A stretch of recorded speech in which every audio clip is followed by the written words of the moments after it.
প্রিয় শিক্ষার্থীরা, তোমরা কেমন আছো? আশা করবো তোমরা সবাই ভালো আছো। আজকের ভিডিওটা খুবই গুরুত্বপূর্ণ, বিশেষ করে যারা মাধ্যমিক দেবে 2026 সালে। তাই ভিডিওটা স্কিপ না করে শেষ অবধি দেখবে। আর আমার চ্যানেলে যদি নতুন হয়ে থাকো তাহলে চ্যানেলটিকে সাবস্ক্রাইব করে পাশে থাকা বেল আইকনটি প্রেস করে রাখবে, যাতে এরকম সাজেস্টেড ভিডিও পোস্ট করার সাথে সাথে তোমার কাছে সর্বপ্রথম নোটিফিকেশন পৌঁছায়। আর এই ভিডিওটি তুমি তোমার বন্ধুদেরকে শেয়ার করে দিবে, যাতে তুমি উপকৃত হচ্ছ তার সাথে সাথে তোমার বন্ধুও যেন উপকৃত হয় এই ভিডিওটা দেখে। তো চলো ভিডিওটা শুরু করছি। ভিডিওটা স্কিপ না করে লাস্ট অবধি দেখতে থাকো এবং ভিডিওটা কেমন লাগছে অবশ্যই কমেন্ট করে জানাবে। এখন ভূগোলের প্রথম অধ্যায় বহির্জাত প্রক্রিয়া থেকে নদীর কার্যগুলো সম্বন্ধে তার যত রকম শর্ট কোশ্চেন এমসিকিউ এর সেগুলো নিয়ে আলোচনা করা হবে। ভূগোলের প্রথম অধ্যায়ের বহির্জাত প্রক্রিয়ার নদীর কার্য অংশের কিছু গুরুত্বপূর্ণ প্রশ্ন এবং উত্তর আজকে আমি তোমাদের বলবো। তো ভিডিওটা স্কিপ না করে ভিডিওটা লাস্ট অবধি দেখতে থাকবে। তো চলো, আজকে প্রথম প্রশ্ন হচ্ছে, ভূমিরূপ পরিবর্তনে বহির্জাত শক্তি হিসেবে সর্বাধিক প্রভাবশালী শক্তি হচ্ছে নদীর কাজ। নদী সংক্রান্ত আলোচনাকে বলা হয় পোটামোলজি। নদীর কাজের সমস্ত প্রক্রিয়াকে বলে ফ্লুভিয়াল প্রসেস। এরপর আছে দেখো, পৃথিবীব্যাপী জলের ভারসাম্য বজায় থাকে জলচক্রের মাধ্যমে, আর জলচক্রের প্রধান অংশ হলো মহাসমুদ্র। পার্বত্য অঞ্চলে যেসব ছোট নদীগুলি প্রধান নদীকে সৃষ্টি করে সেই নদীগুলিকে বলে উপনদী।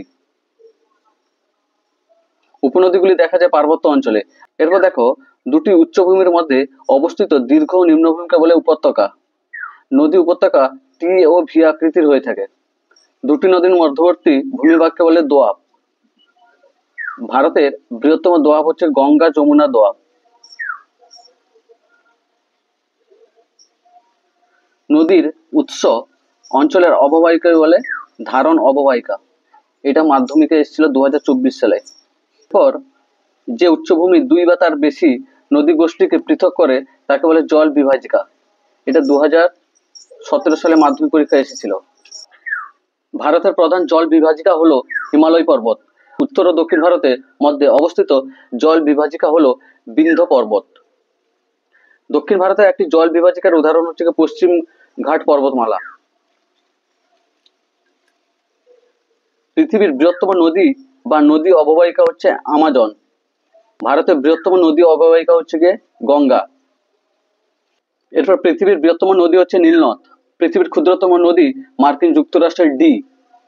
ভারতের দীর্ঘতম নদী হচ্ছে গঙ্গা নদী। ভাগীরথী ও অলকানন্দার মিলিত প্রবাহের নাম হচ্ছে গঙ্গা নদী। দেবপ্রয়াগে ভাগীরথী ও অলকানন্দা নদীর মিলনে যে নদীর সৃষ্টি হয়েছে তা হচ্ছে গঙ্গা নদী। এটা মাধ্যমিকে 2017 সালে এসেছিল। একটি আদর্শ নদীর উদাহরণ হচ্ছে গঙ্গা নদী।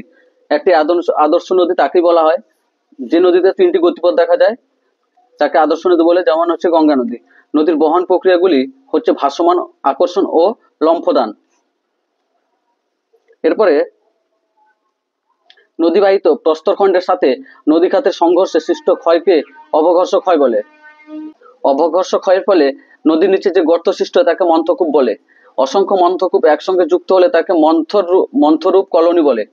নদীবাহিত বড় বড় পাথরখণ্ডের একে অপরের সঙ্গে ঘষা খাওয়ার ফলে সৃষ্ট ক্ষয়কে বলে ঘর্ষণ ক্ষয়।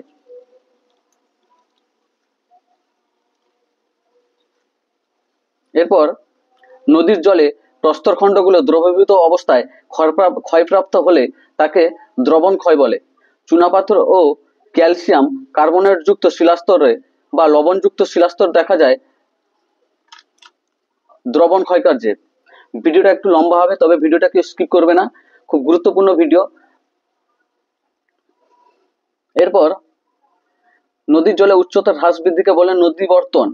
নদীর জলে বাহিত বিভিন্ন আকৃতির নুড়ি, পাথর, বালি প্রভৃতিকে বলে নদীর বোঝা। এরপর নদীর গতিবেগ ও বহন ক্ষমতা বৃদ্ধির সূত্রকে বলে ষষ্ঠ ঘাতের সূত্র। নদীর গতিবেগ দ্বিগুণ হলে বহন ক্ষমতা 64 গুণ বৃদ্ধি পাবে, একে বলে ষষ্ঠ ঘাতের সূত্র। এরপর 1842 সালে ষষ্ঠ ঘাতের সূত্রের আবিষ্কার করেন কে? বিজ্ঞানী হপকিন্স। কিউসেক ও কিউমেক হলো নদীর জল প্রবাহের পরিমাপের একক। নদীর নির্দিষ্ট অংশ দিয়ে প্রতি সেকেন্ডে যত কিউবিক মিটার জল প্রবাহিত হয় তাকে কিউমেক বলে। এরপর আস্ত্র পার্বত্য অঞ্চলে সংকীর্ণ গভীর নদীখাতকে বলে গিরিখাত। শুষ্ক মরুপ্রায় অঞ্চলে গিরিখাতকে বলা হয় ক্যানিয়ন। মাধ্যমিকে এই কোশ্চেনটা এসেছিল 2018 সালে। এরপরে পৃথিবীর বৃহত্তম গিরিখাত হচ্ছে গিয়ে নেপালের কালীগণ্ডকী গিরিখাত। পৃথিবীর দীর্ঘতম ক্যানিয়ন হচ্ছে গিয়ে গ্র্যান্ড ক্যানিয়ন। গ্র্যান্ড ক্যানিয়ন অবস্থিত হচ্ছে কলোরাডো নদীতে। এরপর দেখো পৃথিবীর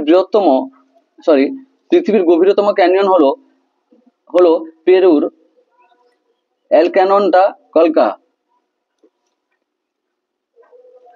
নদীর জল উপর থেকে নিচে পড়লে তাকে কি বলে? তাকে জলপ্রপাত বলা হয়। জলপ্রপাত নদীর উচ্চ গতিতে সৃষ্টি হয়। ঝুলন্ত উপত্যকা এবং নিক বিন্দুতে সৃষ্টি হয় জলপ্রপাত।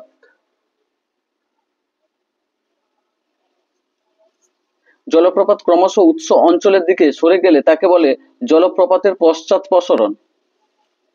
সাধারণত জলপ্রপাত তিন ধরনের হয়ে থাকে। একটা হচ্ছে র্যাপিড, ক্যাসকেড ও ক্যাটারাক্ট। এরপরে অসম ঢালযুক্ত ভূমিতে জল ছোট ছোট ধাপে নেমে আসলে তাকে বলে র্যাপিড। নদীর জল বড় ধাপে ধাপে প্রবাহিত হলে তাকে বলে ক্যাসকেড। প্রবল জলধারা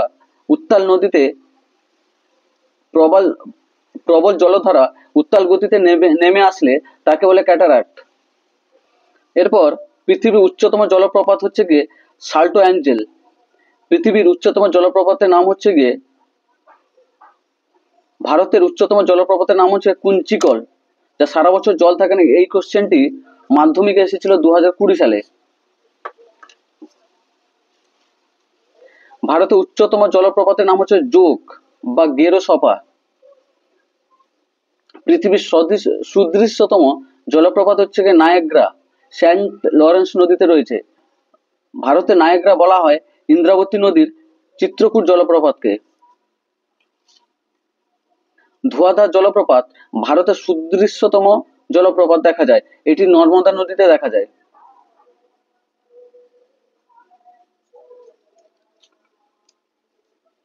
শিব সমুদ্রের জলপ্রপাত দেখা যায় কাবেরী নদীতে।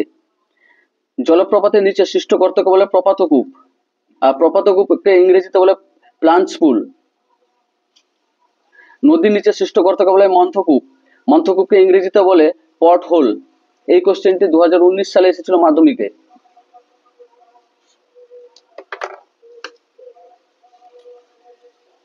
মিয়েন্ডার বা নদী বাঁক হলো আঁকাবাঁকা নদী পথ। শিক্ষার্থীদের কাছে আমি অনুরোধ করব ভিডিওটি স্কিপ না করে শেষ অবধি ভিডিওটি দেখবে।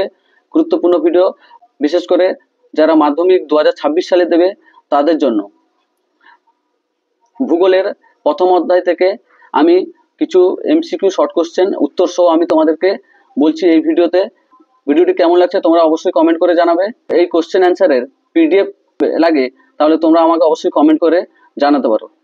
তুরস্কের বাঁকবহুল যে নদী থেকে মিয়েন্ডার কথাটি এসেছে তার নাম হচ্ছে গিয়ে মিয়ান্ডারস। এই কোশ্চেনটিও 2018 সালে এসেছে মাধ্যমিকে। এরপরে নদীর বাঁকের যে পাশে ক্ষয় হয় তাকে বলে খাড়া পাড় বা অবতল পাড়ি। এরপর নদীর বাঁকে যে পাশে সঞ্চয় হয় তাকে বলে ঢালু পাড় বা উত্তল পাড়।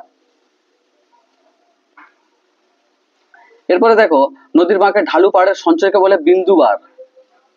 নেক্সট, পরবর্তী নদী অপেক্ষাকৃত দুর্বল পরবর্তী নদীর মধ্য দিয়ে অন্য অনুগামী নদী গ্রাসকে বলে নদীগ্রাস। ভাগীরথী ও তার উপনদী অরুণ নদীতে দেখা যায়, এটা হচ্ছে নদীগ্রাস। কোনো কারণে নদী নতুন করে ক্ষয়কার্য শুরু করলে তাকে বলে নদীর পুনর্যৌবন লাভ। নদীর পুনর্যৌবন লাভের ফলে সৃষ্ট নিকবিন্দু, আর নিকবিন্দুতে জলপ্রপাতের সৃষ্টি হয়। পুনর্যৌবনের ফলে নদীর নতুন উপত্যকা এবং পুরনো উপত্যকার মধ্যবর্তী বিন্দুকে বলে নিকবিন্দু। পর্বতের পাদদেশে নুড়ি পলি বালি জমা হয়ে শঙ্কুর আকার ধারণ করলে তাকে আমরা বলি পলল শঙ্কু।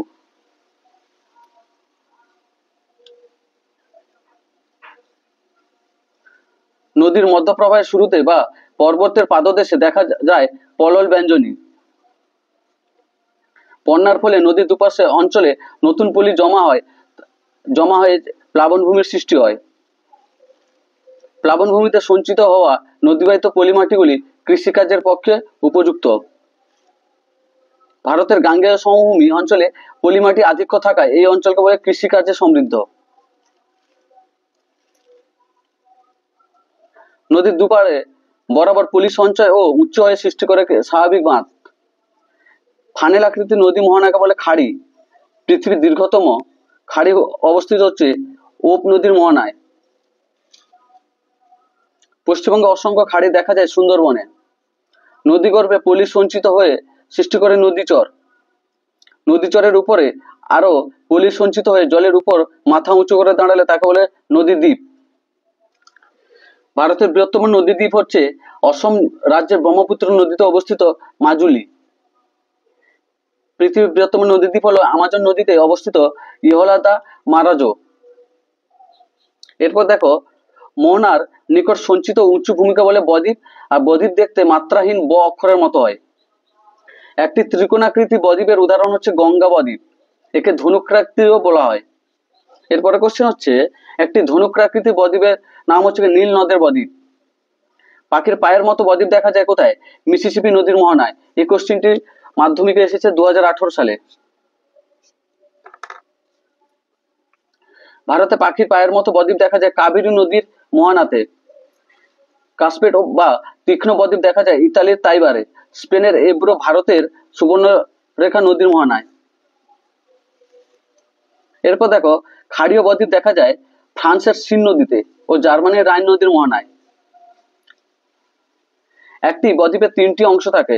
এক নম্বর হচ্ছে মৃত বদ্বীপ, পরিণত বদ্বীপ, আর একটা হচ্ছে সক্রিয় বদ্বীপ। এরপরে গঙ্গা ব্রহ্মপুত্র বদ্বীপের সক্রিয় অংশে অবস্থিত সুন্দরবন অঞ্চলে। এবার মোহনায় বদ্বীপ গড়ে ওঠেনি। অ্যামাজন নদী ও ভারতের পশ্চিম বাহিনী নদীগুলিতে বদ্বীপ গড়ে উঠেছে।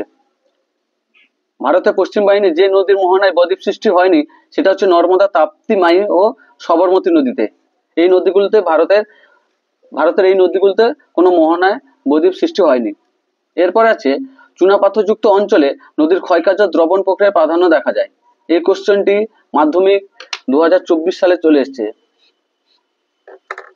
এরপরে প্রপাতকূপ বা প্লাঞ্চ পুল সৃষ্টি হয় জলপ্রপাত এর পাদদেশে। এই কোশ্চেনটিও 2024 সালে এসেছে। ভিডিওটি কেমন লাগছে তোমরা অবশ্যই কমেন্ট করে জানাবে। ভিডিওটি ভালো লাগলে অবশ্যই বন্ধুদের সাথে শেয়ার করে রাখবে। আর আমার চ্যানেলে যদি নতুন হয়ে থাকো অবশ্যই চ্যানেলটিকে সাবস্ক্রাইব করে পাশে থাকা বেল আইকনটি প্রেস করে রাখবে, যাতে এইরকম সাজেস্টিভ ভিডিও পোস্ট করার সাথে সাথে তোমার কাছে সর্বপ্রথম নোটিফিকেশনটি পৌঁছায়। এই ছিল আজকের ভিডিও। তো ভিডিওটি দেখার জন্য অসংখ্য ধন্যবাদ।